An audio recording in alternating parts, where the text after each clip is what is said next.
General Guillot, you've been on the job since last year. Have you received any illegal orders this year? Senator, I've never received any illegal orders throughout my career. Never once in your entire career? I have never. You've been around for a while, haven't you? Yes, sir, I have. Okay. Mr. Young, I'll just continue down that order. I mean, you have lawyers to make sure that people act lawfully.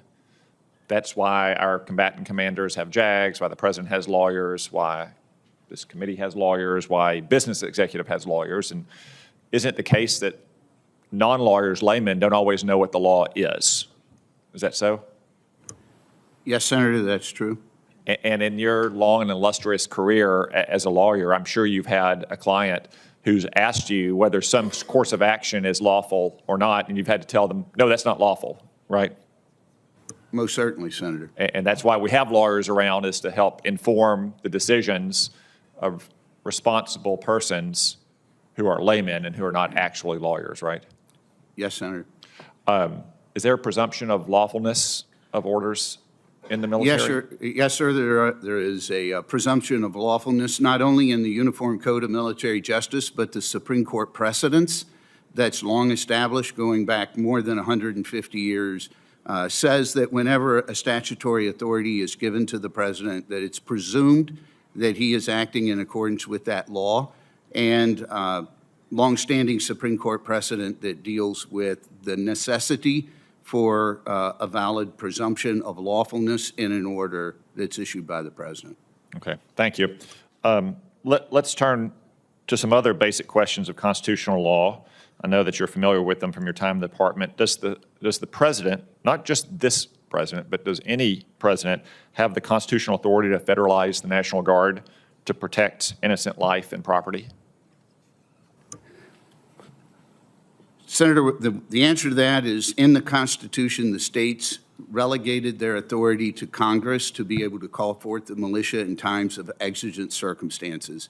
Congress, in turn, granted that authority to the president through federal statute, which remains in effect today and is the basis for these current deployments. And that authority extends even to states that refuse to mobilize their National Guard, or where governors oppose the president executing that constitutional authority. Is that right?